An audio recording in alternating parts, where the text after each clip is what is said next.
not the destination, it's the journey. You won't accomplish your dreams. Your dreams won't come true. Something greater will. In my experience, things hardly ever go perfectly, even if you want them to.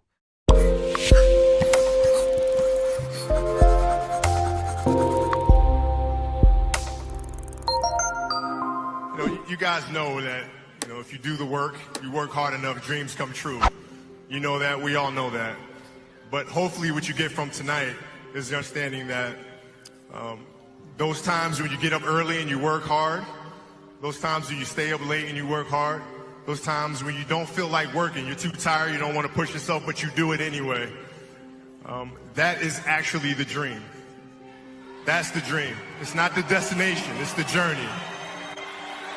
And if you guys can understand that, then what you'll see happen is that you won't accomplish your dreams. Your dreams won't come true. Something greater will. And if you guys can understand that, then I'm doing my job as a father. Thank you guys so much. I love you. So never give up. Without commitment, you'll never start. But more importantly, without consistency, you'll never finish. It's not easy. If it was easy, there'd be no Carrey Washington.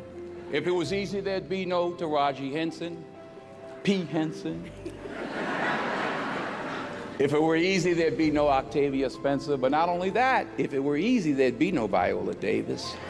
If it were easy, there'd be no Michael T. Williamson, no Stephen McKinley Henderson, no Russell Hornsby. If it were easy, there'd be no Denzel Washington. So keep working, keep striving, never give up, fall down 7 times, get up 8. Ease is a greater threat to progress than hardship. Ease is a greater threat to progress than hardship. So keep moving, keep growing, keep learning. See you at work. I'm here to plant a seed today, a seed that will inspire you to move forward in life with enthusiastic hearts and a clear sense of wholeness. The question is, will that seed have a chance to take root? Because life doesn't happen to you, it happens for you. Now, fear is going to be a player in your life, but you get to decide how much. You can spend your whole life imagining ghosts, worrying about the pathway to the future, but all there will ever be is what's happening here, and the decisions we make in this moment, which are based in either love or fear. So many of us choose our path out of fear disguised as practicality. What we really want seems impossibly out of reach and ridiculous to expect, so we never dare to ask the universe for it. I'm saying, I'm the proof that you can ask the universe for it. My father could have been a great comedian, but he didn't believe that that was possible for him. And so he made a conservative choice. Instead, he got a safe job as an accountant, and when I was 12 years old, he was let go from that safe job, and our family had to do whatever we could to survive. I learned many great lessons from my father, not the least of which was that you can fail at what you don't want, so you might as well take a chance on doing what you love. I realized one night in LA that the purpose of my life had always been to free people from concern, just like my dad. And when I realized this, I dubbed my new devotion the Church of Freedom from Concern. The Church of FFC.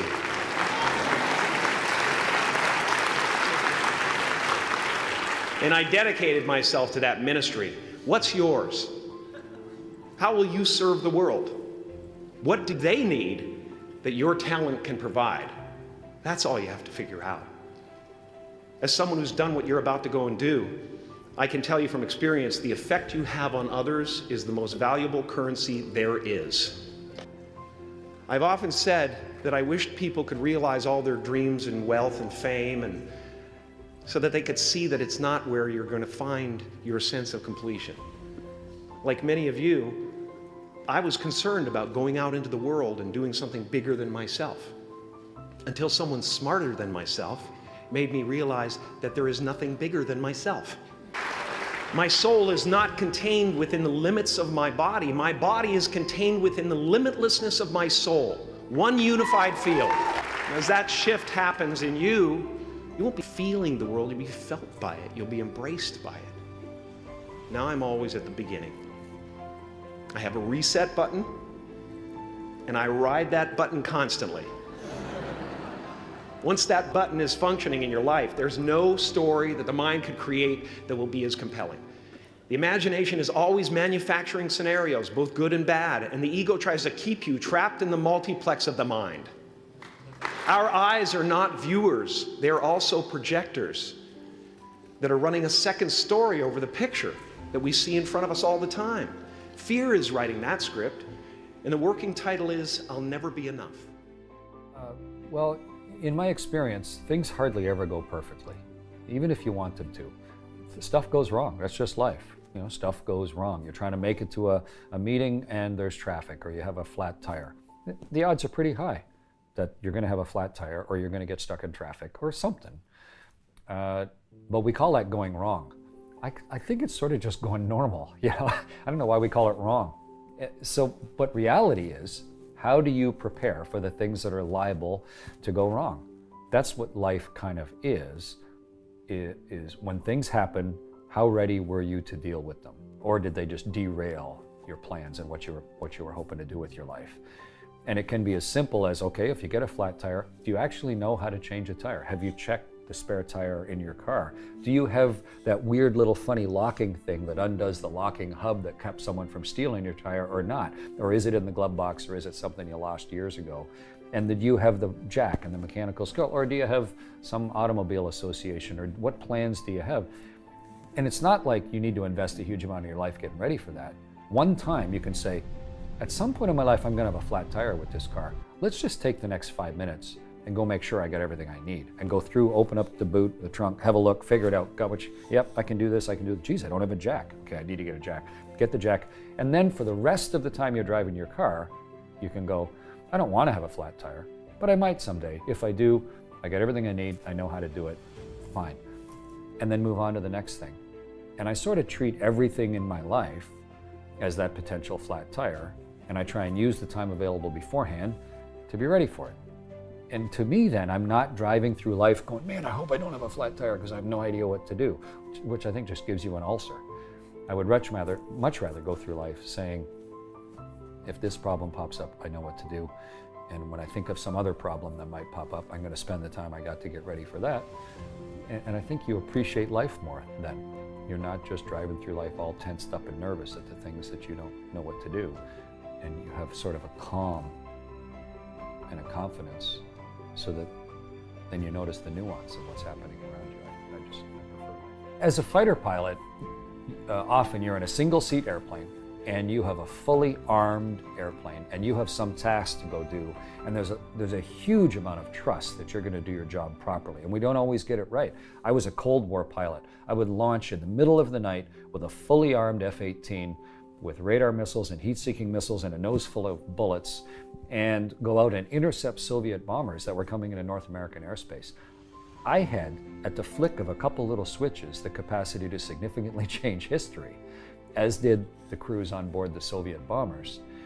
And you need a certain type of personality to be able to do that job. You have to be pretty confident. You have to be pretty cocksure about what you can do if the chips go down. And that type of personality that is needed to be a fighter pilot doesn't necessarily blend well under all circumstances. But you sort of gain this view of yourself that I've accomplished some pretty hard and rare things, and therefore I'm God's gift to any situation. I can come in, and if someone's doing some plumbing or trying to fix their typewriter or dealing with a squalling child or whatever, that I can handle this. I'm a winner. Let me take over at this. But I learned a little later in life that it's important to have those skills. But when you walk into a nuanced situation, almost never do you get the fine subtleties of it when you first walk into the room. And you come in thinking, I'm this big +1. I am going to be a positive influence in everything that happens, and I'm going to look at this for 10 seconds and go, I got that sorted, bang, bang, bang, change this, change this. And everybody in the room goes, whoa, what a -1. That guy's a big negative. He doesn't understand anything that's going on. He thinks he does, but obviously he's just a bull in a china shop or whatever. And so a little later in life, especially when I got into the complexity of space flight, I recognized that it's a lot more beneficial to everybody, including yourself. Let's aim for 0 at the start. I'm going to try and aim to be a 0 in a new situation, so that I come in and I look around and try and soak up some of the delicate nature of what's happening. Look for the little clues. Look for the variables that I didn't even know were affecting what's happening. Try and become as informed as I can before I start trying to be a +1, and be way more selective in being a +1. And it doesn't work if the building's on fire. If the building's on fire, then you have to start taking action. But so many people treat life as if the building's always on fire, and it hardly ever is. And my experience has been, especially in a complex, multidimensional situation, which is what most of life actually is, you're far better served to target being a 0 initially. It sounds limp, but in truth, I think it's better. And target being a 0, and then selectively be a +1, and to command a spaceship.